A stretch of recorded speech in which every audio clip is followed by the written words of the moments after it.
Diseases होती क्या है?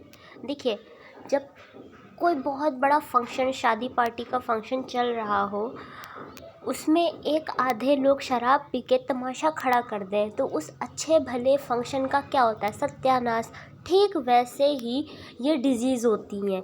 हमारे अच्छे भले शरीर में जो परिस्थितियों में काम कर रहे होते हैं, उस फंक्शन में कहीं ना कहीं कार्य करना धीमा पड़ जाए, विकार उत्पन्न हो जाए, बाधित होने लगे, बस वहीं से डिजीज़ शुरू हो जाती है।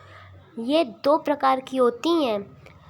एक संचारी रोग, जिसे कम्युनिकेबल भी कहते हैं, एक गैर संचारी, जिसे नॉन कम्युनिकेबल डिसीज़ कहते हैं। अब ये संचारी गैर संचारी किस बला का नाम है, ये भी हम लोग सीख लेते हैं। संचारी देखो बहुत इजी है। जैसे किसी को जुखाम, सर्दी, बुखार, चेचक वगैरह हो जाते हैं, कहते हैं ना उसके पास मत जाना, तुमको भी हो जाएगा। यानी कि जो उस रोग से ग्रसित है, अगर अच्छा भला इंसान उसके संपर्क में आ जाए तो उसको भी हो जाएगा। ये होते हैं संचारी रोग। ये भी 2 तरह के होते हैं, एक होता है संक्रामक, एक होता है गैर संक्रामक।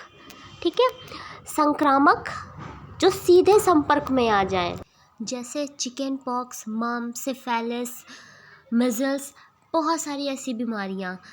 और गैर संक्रामक जो सीधे संपर्क में आए बिना फैले, जैसे इन्फ्लुएंजा, टेटनस, मलेरिया, ट्यूबरकुलोसिस, ऐसे तमाम सारी बीमारियां हैं जो बिना संपर्क में आए हुए ही अपना आतंक मचाती हैं।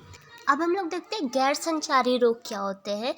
देखिए, ये वो रोग है जो गैर संक्रामक होते हैं, नॉन स्प्रेडेबल होते हैं। ठीक है, किसी न किसी की कमी की वजह से ये रोग हो जाते हैं, जैसे हार्मोनल और विटामिन की कमी से। ठीक है, शरीर के कुछ अंगों में निष्क्रियता पाई जाने के कारण भी ये रोग हो जाते हैं। और सबसे खतरनाक तो है आपका एलर्जिक रोग, मतलब रंग, धूल, पोल्यूशन, निकलना तो है ही हम लोगों को घर से बाहर, इनके कारण ये रोग बहुत फैल रहा है। और लास्ट है आपका एडिक्शन, किसी भी चीज़ की लत आपको उस बीमारी की तरफ खींचती ले जा रही है। अभी हम लोग डिजीज़ेस देखते हैं कि किनके कारण होता है और क्या वजह होती है। जैसे वायरल डिजीज़ होती हैं हम लोगों की, बैक्टीरियल होती हैं, प्रोटोजोअन्स होती हैं, बहुत सारी ऐसी हम लोग डिजीज़ेस देखते हैं। तो चलिए सबसे पहले वायरल डिसीज़ देखते हैं। सबसे पहले हम लोग वायरल डिसीज़ेस देख लेते हैं। बहुत ही कॉमन होने वाली बीमारी है ये। सर्दी जुकाम होता है, इन्फ्लुएंजा होता है, चिकन पॉक्स होता है, ये सारी बीमारियां वायरल की वजह से ही होती हैं। ठीक है, तो एक एक करके देखते हैं कि किनके कारण होती हैं और ये फैलती कैसे हैं। ठीक है, सबसे पहले इन्फ्लुएंजा, ये मैक्सो वायरस की वजह से होती हैं, ये कारण होता है और ड्रॉपलेट इन्फेक्शन की वजह से फैल जाता है। ठीक है, कॉमन कोल्ड है, राइनो वायरस से इसका जिम्मेदार होता है, ड्रॉपलेट इन्फेक्शन की वजह से फैलता है। हमने छींका, हाथ नहीं लगाया, दूसरे के भी हो गए, क्योंकि जो कण गए ना, जो ड्रॉपलेट गए ना, उनकी वजह से वो फैल गए। ठीक है, स्मॉल पॉक्स, वायरियोला वायरस ड्रॉपलेट्स और स्किन वाउंड्स के कारण होता है, मतलब स्किन के टच करने से भी ये हो जाता है। चिकन पॉक्स, वारिसिला जूस्टर, ये भी कांटेक्ट से ही होता है, ये भी ड्रॉपलेट इन्फेक्शन के कारण ही होता है। मीजल्स, पैरामाइक्सो वायरस, ये भी ड्रॉपलेट इन्फेक्शन के कारण होता है। जर्मन मीजल्स, जिसे रूबेला कहते हैं, ये रूबेला वायरस के कारण ही होता है, ये भी ड्रॉपलेट इन्फेक्शंस के कारण फैल जाता है। रेबीज़ वायरस के कारण होता है, जानते हो रेबीज़ क्या होता है? कुत्ते के काटने से होता है। ठीक है, मम्प्स, जिसे कंठमाला का रोग कहते हैं, गले में ये रोग हो जाता है, ये भी आपका पैरामाइक्सो वायरस के कारण होता है, ड्रॉपलेट इन्फेक्शन ही कारण है फैलने का। ट्रैकोमा, ये भी आपका कांटेक्ट या ड्रॉपलेट इन्फेक्शन के कारण ही फैलता है, और कारण क्या बनता है? क्लैमाइडिया ट्रैकोमाइटस।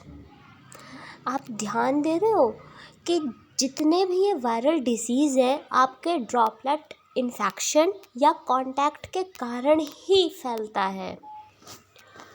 पोलियोमाइलिटिस, ये भारत मुक्त हो चुका है इस वायरस से, लेकिन जब तक ये पोलियो वायरस था तब तक इसने बहुत आतंक मचाया।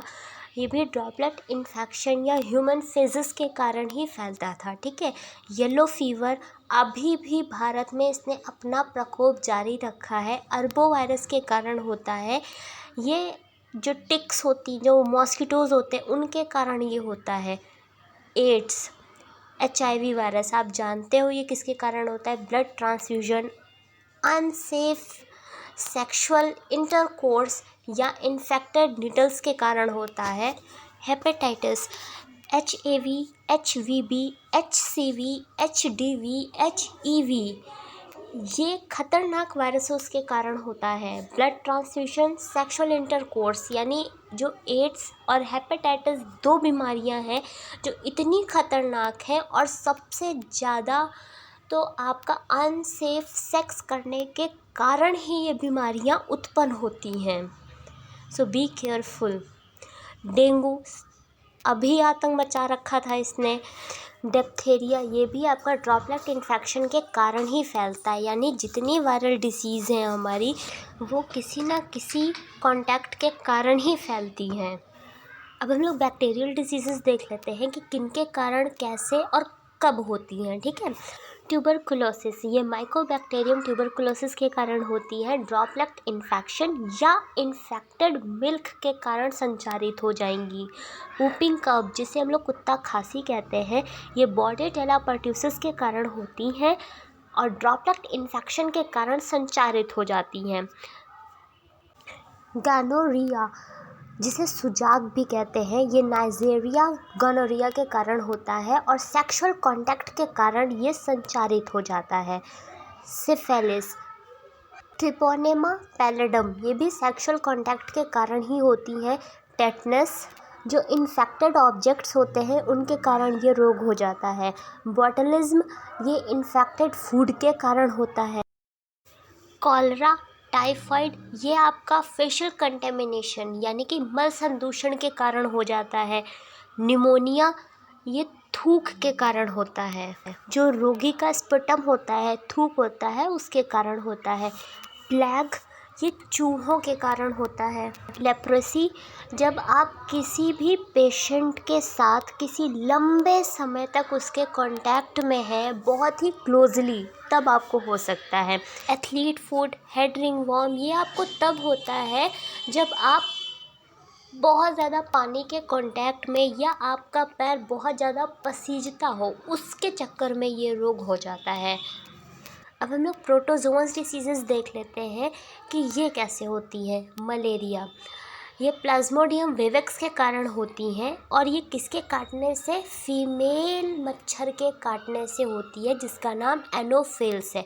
हाँ देखो, मर्द नहीं काटता, औरत ही काटती है। देखो कितनी बड़ी बीमारी दे जाती है यार। एमोबाइसिस, जो आप लोग कच्चा पक्का भोजन खा लेते हो या कहीं का भी खा लेते हो, जो मतलब कि अनहाइजेनिक फूड होता है, उसके कारण ये रोग हो सकता है। ट्राइपैनोसोमाइसिस, जिसे स्लीपिंग सिकनेस कहते हैं, देखा होगा आप लोगों ने, इतना मदहोशी में लोग सो जाते हैं कि खबर ही नहीं होती उनके बगल में हो क्या रहा है। कभी भी, कहीं भी, कैसे भी सो जाएंगे, बैठे बैठे, लेटे लेटे, कहीं भी सो जाएंगे।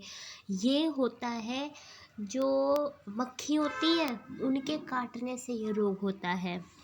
लीशमैनियासिस, ये आपका सैंड फ्लाई मक्खी होती है, उसके काटने के कारण होता है। डायरिया, ये आपका गंदा खाना या दूषित भोजन या दूषित पानी के कारण ये रोग हो जाता है। पायरिया, ये आपका इन्फेक्टेड ब्रश या सलाइन और भी कारण हो सकते हैं ये रोग होने का। अब हम लोग एक झलक देख लेते हैं कि किस मक्खी के कारण कौन सा रोग हो जाता है, ठीक है। मलेरिया एनोफिल्स मक्खी के कारण होता है। डेंगू एडिस इजिप्टाई प्लेग चूहे के कारण होता है।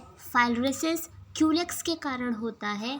काला अजर सैंड फ्लाई मक्खी के कारण होता है। स्लीपिंग सिकनेस सी फ्लाई के कारण होता है। और कॉलरा हाउस फ्लाई के कारण होता है।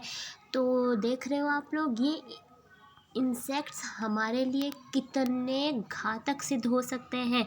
तो आज के लिए बस इतना ही।